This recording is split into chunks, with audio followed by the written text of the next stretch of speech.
அது இது இது வந்து கடலைங்க. இது இது இந்த கடல் போயினே இருந்தால் அது பாட்டுக்கு போயினே இருக்கும். எனக்கு இன்னைக்கு வேலை இல்லைப்பா.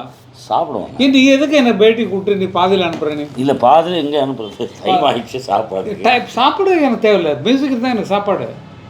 அப்போ மற்றவங்க எல்லாம் மியூசிக்காக சாப்பிட்டுட்டு உட்காருவாங்களா? நீங்கள் அந்த டைமுக்கு குலாம் அலி சார்கிட்ட கூட நான் கேட்டேன். அதாவது கிரேட் கசல் சிங்கர், எவ்வளோ நேரம் ப்ராக்டிஸ் பண்ணுறீங்க? ஹரிஹரன் சார் நானும் கேட்டேன் பாம்பேயில். முன்ன மாதிரி முடியல, இப்போ ஒரு 12 மணி நேரம் பண்ணுறேன். அப்படி 12 மணி நேரம் பண்ணுறாரா? அப்போ மார்னிங் டிஃபனு, மத்தியானம் lunch, evening snacks, night dinner மியூசிக்கில்.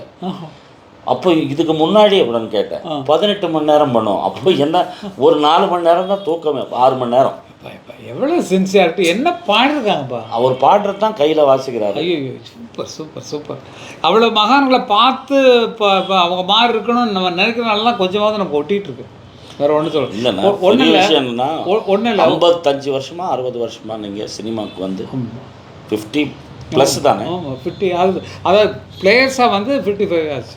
அப்போ அதாவது புகழோடு இருக்கிறது 50 வருஷம் மேலேன்றது. ஒரு ரிட்டையர்மெண்ட் ஜாபுக்கு எவ்வளோ காலம் சொல்லுங்கள்? 36 வருஷமா. இதில் ரிட்டையர்மெண்ட்டே கிடையாது.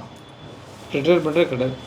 எப்படி இன்றைக்கும் அந்த அந்த இன்ட்ரெஸ்ட் குறையாமல் இருக்கிறதுக்கு காரணம் என்னன்றது? காரணம் என்னென்னா, அதே லைஃப் ஆகிப்போச்சு. இது சாப்பாட்டுக்கு அப்புறம் இதுதான் வேலையாக போச்சு. இல்லை, இஷ்டமான தொழில் வந்து, அதாவது கஷ்டமாக இருந்தாலும் இஷ்டமாக கடவுள் வந்து கொடுத்ததுனால அது வந்து நம்ம கடவுள் நினச்சிக்கிறோம். ஆனால் அதுவாக ஆக்கி